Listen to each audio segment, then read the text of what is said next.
Hello viewers, ঈশিতার গান গল্প চ্যানেলে আপনাদের সকলকে স্বাগত জানাই। আপনাদের সাথে আছি আমি ঈশিতা। এবং কালকে আমি আমার কমিউনিটি পোস্টে জানিয়েছিলাম যে অত্যন্ত শীঘ্রই শায়ক আমানের উপন্যাস তার চোখের তারায় এর দ্বিতীয় পর্ব অর্থাৎ এপিসোড 2 আসতে চলেছে।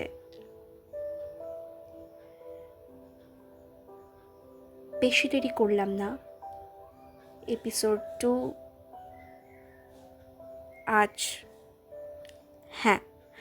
আজকেই শুনতে পাবেন আপনারা সকলে, শুধুমাত্র ঈশিতার গান গল্প চ্যানেলে। তো চলুন দর্শক বন্ধু, শুনে নেওয়া যাক তার চোখের তারায় উপন্যাসের দ্বিতীয় পর্ব। আপনারা শুনছেন ঈশিতার গান গল্প। গানে গল্পে মনে প্রাণে একটু তোমার একটু আমার।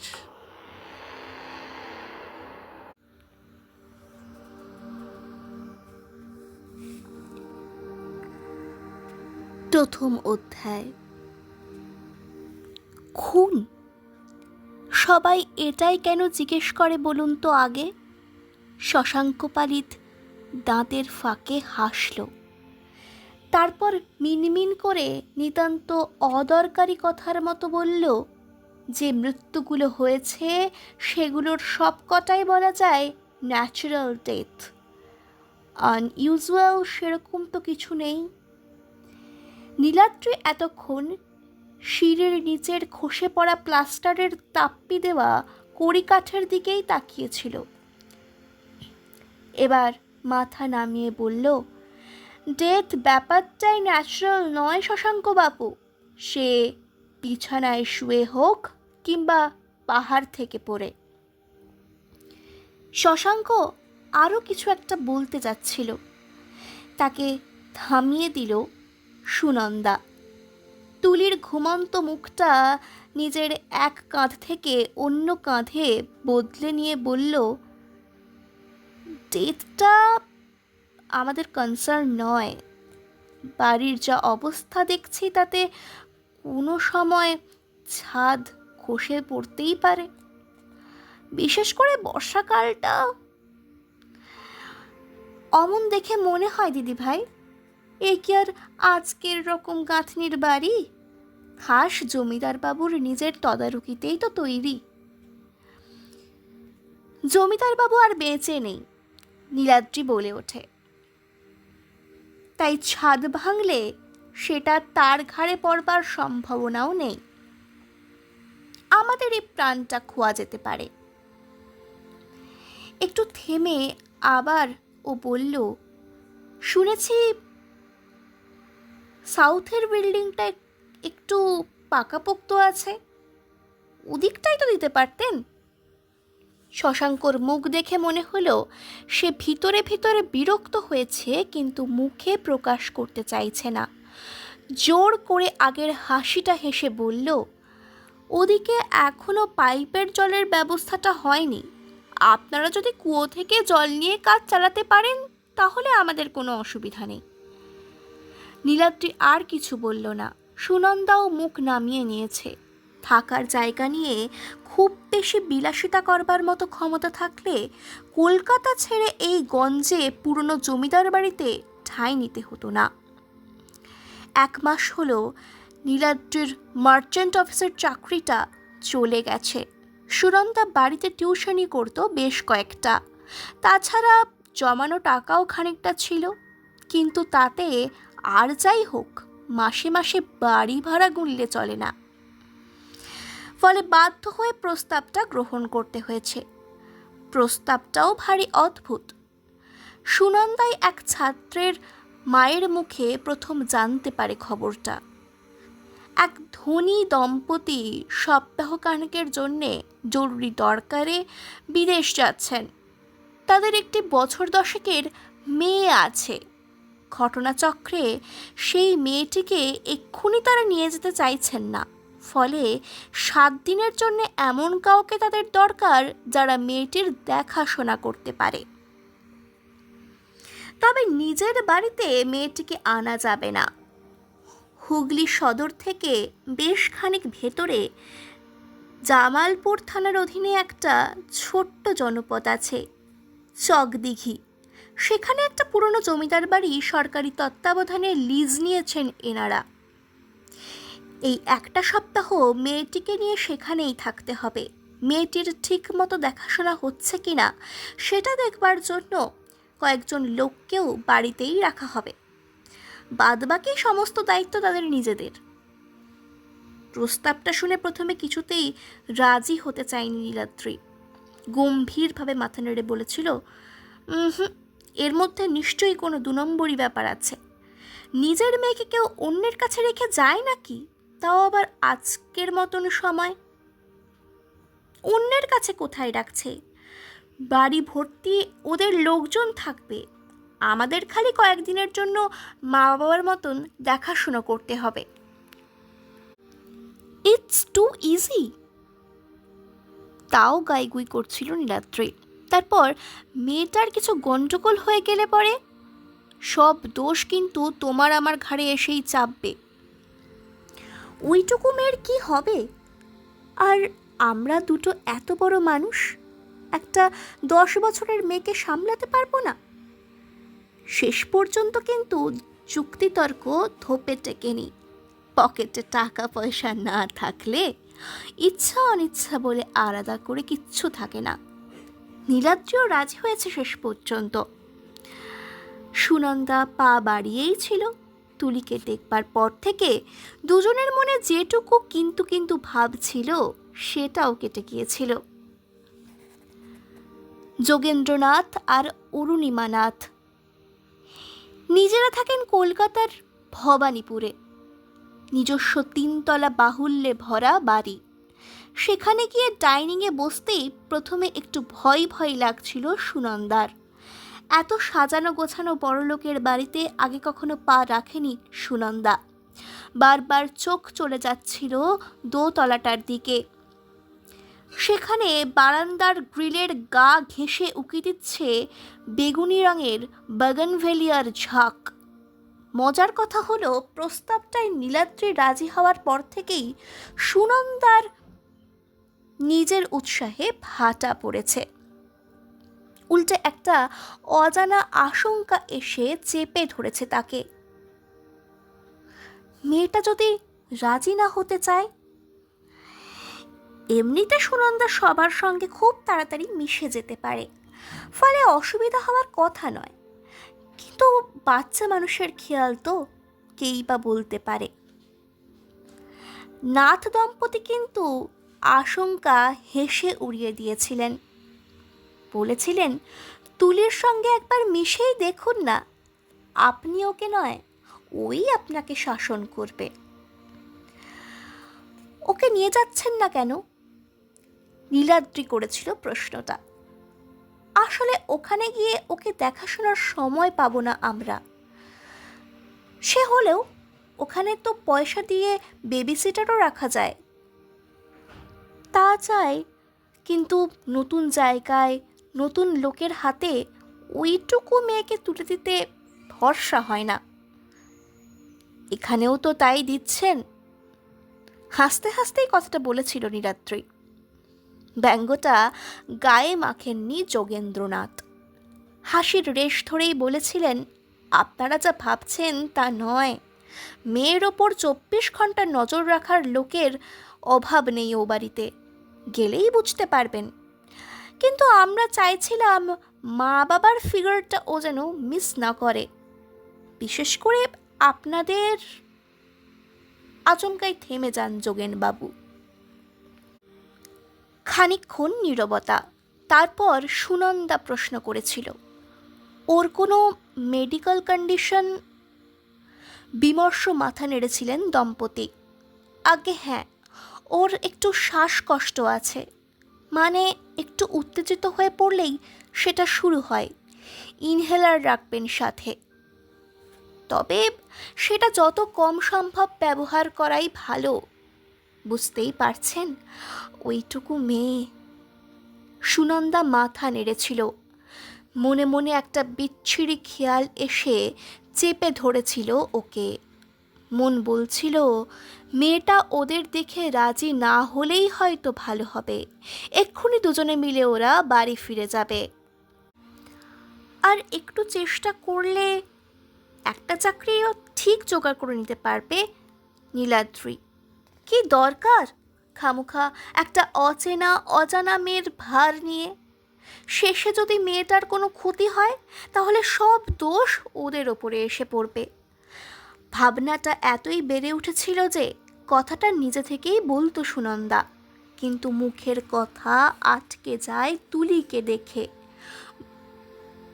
বছর 10-এর তুলনায় খানিকটা ছোট দেখায় তাকে।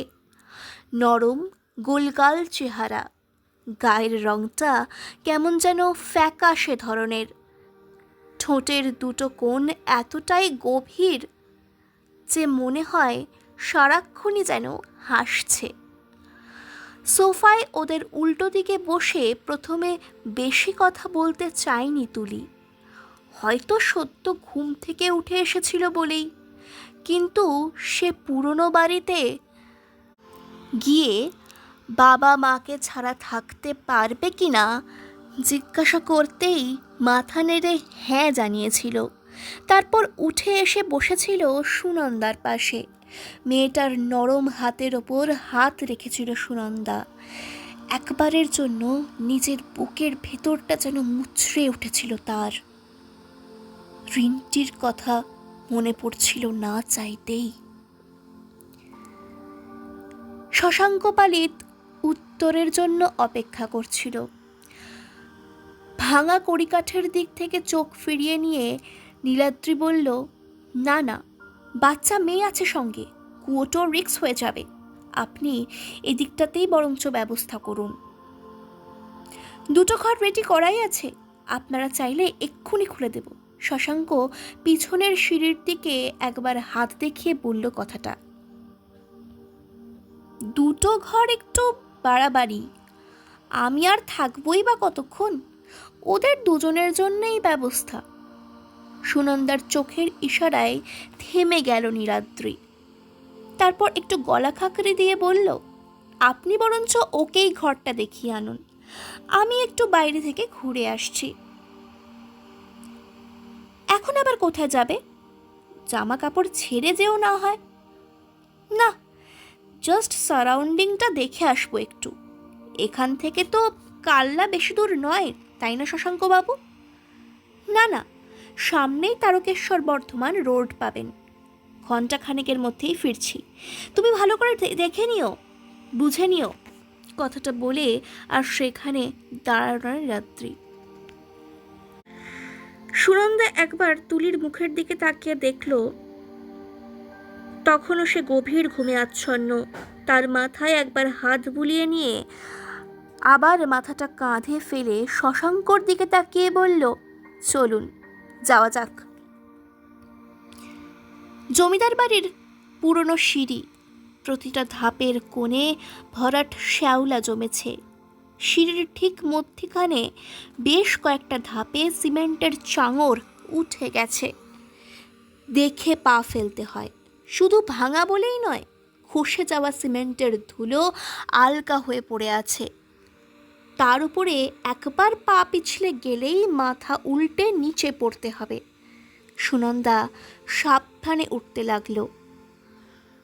বাড়ির এদিকটা মোটামুটি খালি, ফলে পায়ের আওয়াজ দোতলা অবধি গিয়ে প্রতিধ্বনিত হয়ে ফিরে আসছে। সিঁড়ির ল্যান্ডিংয়ে একটা প্রায় মানুষের সমান লম্বা জানলা আছে, রঙিন স্কটলাইট লাগানো। সেই নকশা ভেদ করে আসা রামধনু রঙের আলো পড়েছে ধুলো ঢাকা মেঝের ওপরে।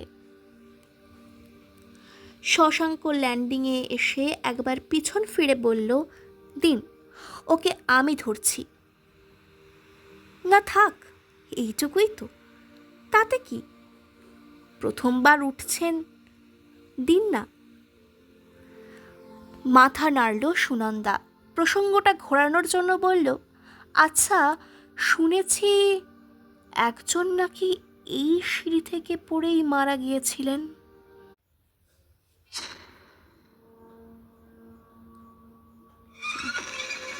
দাঁতের নিচে একটু হাসল শশাঙ্ক, তারপর বলল, সেখান থেকেই তো সুনাম রটল। হঠাৎ সিঁড়ি থেকে পড়ে গেলেন কি করে? সিঁড়ির অবস্থা তো দেখতেই পাচ্ছেন, রাত বিরেতে আলো ছাড়া চলাফেরা করলে পড়ে যে যাবে তাতে আর আশ্চর্য কি? তার উপরে তখন আবার ছিল বর্ষাকাল, এমনিতেই মেঝে সব পিছল হয়েছিল।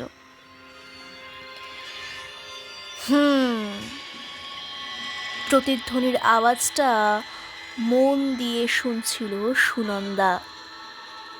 নিশ্চয়ই লোকটা যখন পড়ে যাচ্ছিল তখন তার আর্তচিৎকারটাও এইভাবেই গোটা সিঁড়ি জুড়ে প্রতিধ্বনিত হয়েছিল।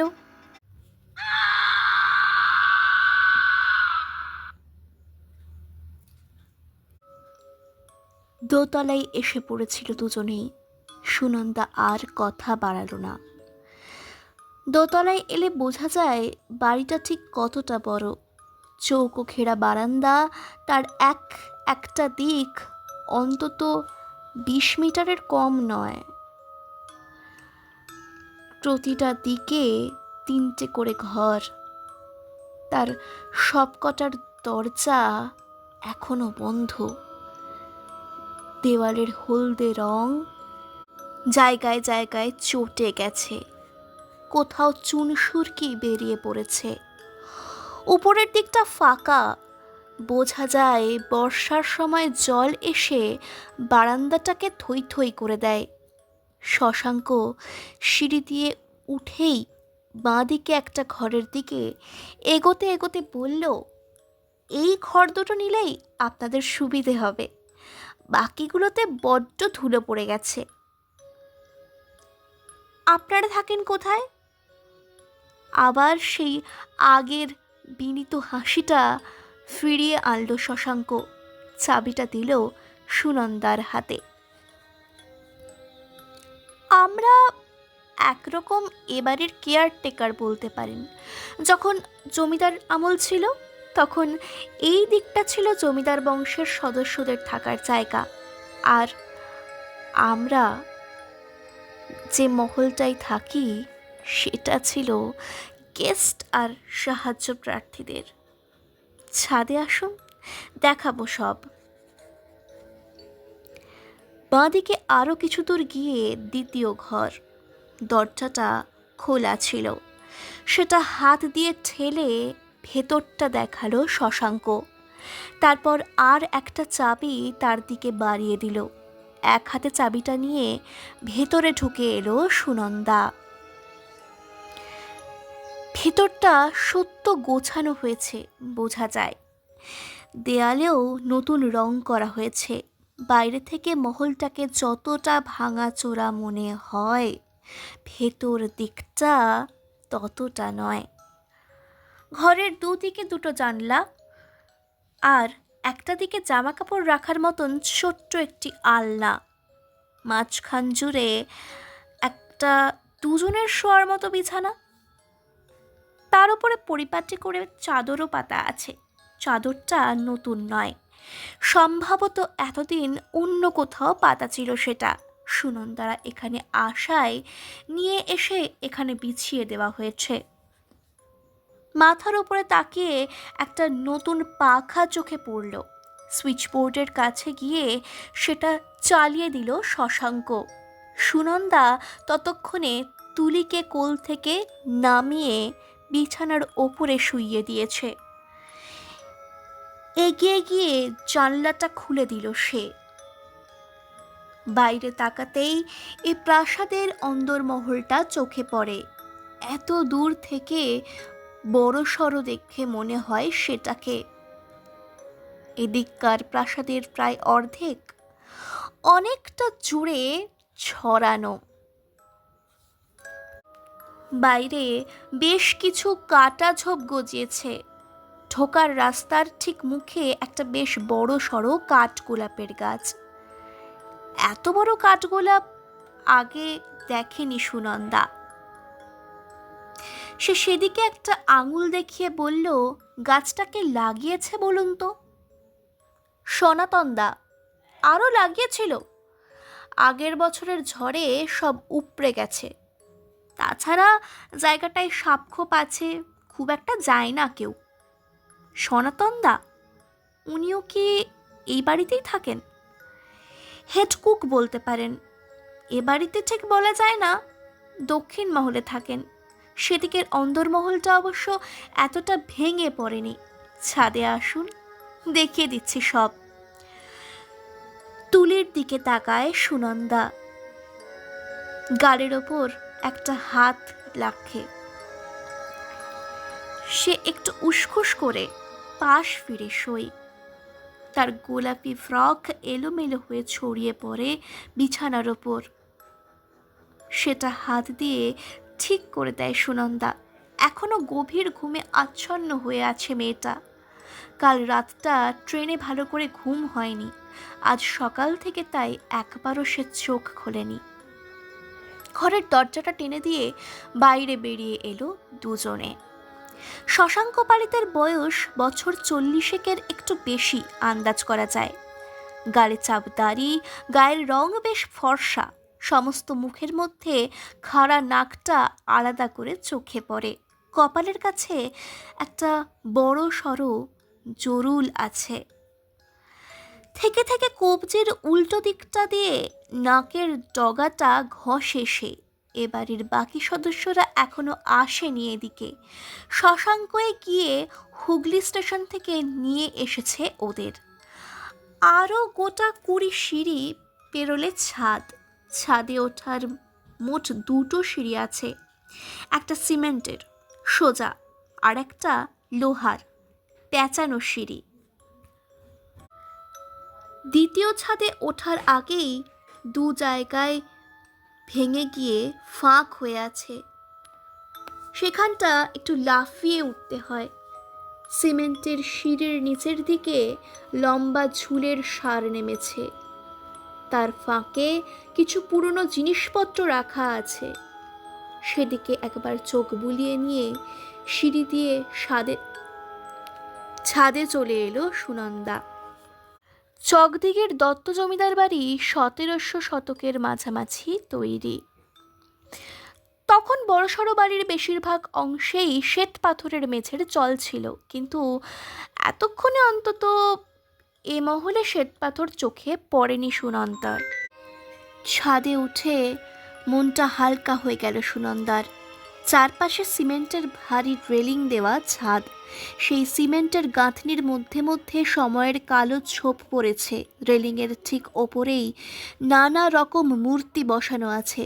বেশিরভাগই সিংহ, কোথাও খাপ খোলা তলোয়ার, কোথাও বা ঘোড়া। কয়েকটা জায়গায় মূর্তি খসে গিয়ে রেলিংয়ের খাম্বা বেরিয়ে পড়েছে।